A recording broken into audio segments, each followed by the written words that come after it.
Membahas di balik strategi politik Prabowo Subianto yang tengah menggagas koalisi besar dengan menemui sejumlah ketua umum parpol, dan belakangan ini Prabowo juga bertemu dengan mantan Menteri Kelautan dan Perikanan Susi Pujiastuti. Kita akan membahasnya bersama dengan pengamat politik dari Parameter Politik Indonesia, Adi Prayitno. Selamat sore Mas Adi.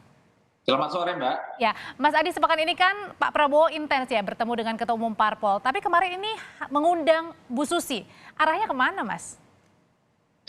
Saya kira ini bagian dari upaya Pak Prabowo Subianto untuk memantapkan langkahnya menuju jalan panjang di 2024. Jadi kalau kita lihat satu persatu selama beberapa bulan belakangan ini, memang Prabowo Subianto secara perlahan sudah mulai melakukan komunikasi politik secara terbuka dengan berbagai pihak. Bukan hanya dengan partai politik yang lolos parlemen, tapi partai politik non-parlemen juga dilakukan.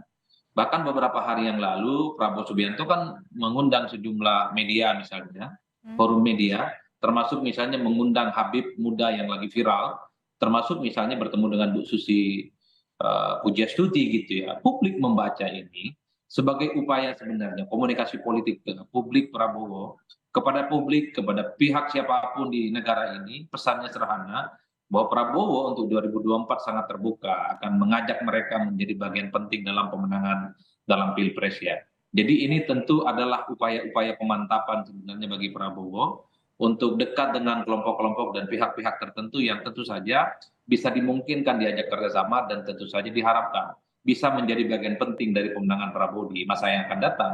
Tapi Karena keuntungan rata-rata apa Mas Adi dengan ketemu Bu Susi ini? Apalagi Bu Susi mengajak anaknya juga.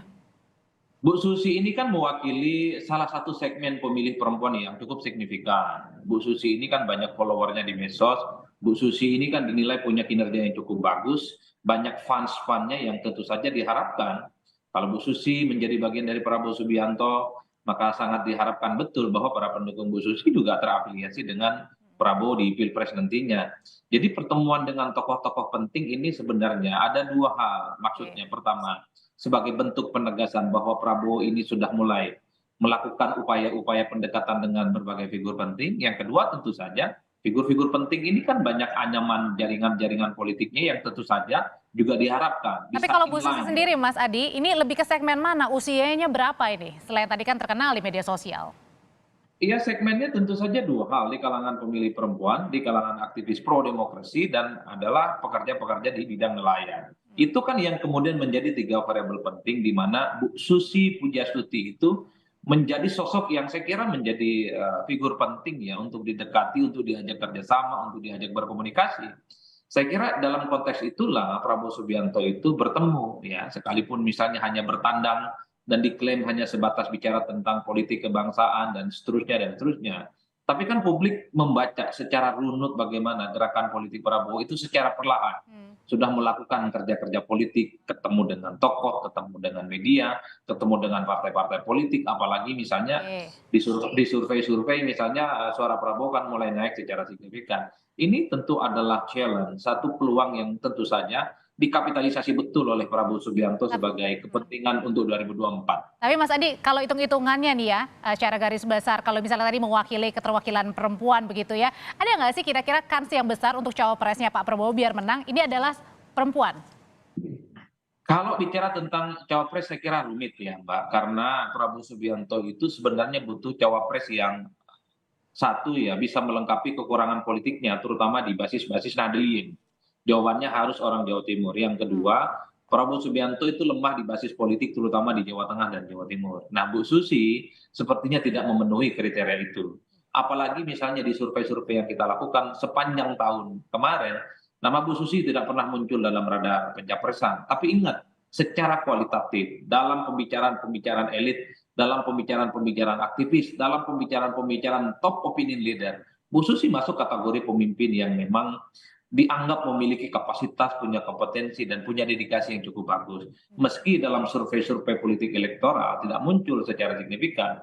Jadi bagi saya pertemuan Prabowo dengan Bu Susi ini tidak melulu dikaitkan dengan peluang Susi sebagai Oke. pendamping Prabowo, tapi yang paling penting Prabowo sudah membuka komunikasi dengan Bu Susi yang saya kira memang memiliki followers, mengikuti Baik. punya pengikut yang cukup banyak, dan yang paling penting Susi adalah sosok yang saya kira memang banyak juga ya penggemar-penggemarnya yang Oke. terdistribusi di berbagai tempat. Untuk elektabilitas sendiri Mas Adi, ini kan sudah semakin menyusul dengan Ganjar Pranowo ya. Ini kira-kira apa sih yang membuat akhirnya nanti Pak Prabowo misalnya bisa lebih unggul dari lawannya? Dua hal saya kira. Pertama adalah efek dari endorsement Jokowi, itu tidak bisa dibantah karena belakangan ini memang Prabowo Subianto itu sangat terlihat begitu mesra, begitu akrab, bahkan dalam berbagai kesempatan mendapatkan angin surga dari Jokowi sebagai sosok yang sangat mungkin sebagai suksesornya di 2024. Yang kedua adalah blunder-blunder politik dari nama-nama yang lain. Jadi sebenarnya kalaupun toh Prabowo naik itu karena ketergantungan dari penantang atau kubu lain yang blunder, yang kedua dari efek Jokowi. Jadi kalau dibaca dalam konteks itulah yang saya kira kemudian kenapa surveinya Prabowo Subianto relatif agak naik secara signifikan. Tapi mesti hati-hati juga Mbak. Kalau naik elektabilitasnya Prabowo itu tergantung orang lain, itu tentu menjadi lampu kuning. Karena bukan karena kinerja, bukan karena sosialisasi tentu saja, tapi karena ada faktor eksternal. Baiknya memang elektabilitasnya naik secara signifikan, Prabowo Subianto itu harus karena kinerja, karena sosialisasi dan penetrasi kepada rakyat, bukan karena faktor-faktor yang lainnya. Termasuk juga dugaan dengan dengan punya koalisi besar ini juga belum menjadi penentu kemenangan ya? Oh, belum tentu, karena dalam banyak kasus 2004 misalnya SBY hanya didukung oleh partai minoriti gitu ya, tapi memenangkan pertarungan politik. Begitupun dengan Jokowi yang 2014 yang lalu hanya didukung oleh segelintir partai politik tapi memenangkan pertarungan politik. Koalisi besar itu tidak menjamin apapun. Bahwa secara kuantitas kepartaian ya tidak bisa dibantah banyak, tapi kalau capres dan cawapres yang diusung tidak memiliki adaptasi, tidak punya penetrasi dan dukungan publiknya rendah, ya tentu akan menjadi kiamat dalam pemilu. Akan sangat Baik. bagus kalau koalisi besar itu capres dan cawapresnya juga memiliki nama besar dan diterima oleh publik. Partainya besar, calonnya besar, maka sangat mungkin untuk memenangkan pertarungan. Oke, Tentu dengan tidak ingin bermaksud baik. mendahului Tuhan ya. Termasuk juga dengan dilihat juga bagaimana kinerjanya ya. Terima kasih Direktur Eksekutif Parameter Politik Indonesia, Mas Adi Praitno, sehat selalu. Sama-sama Mbak.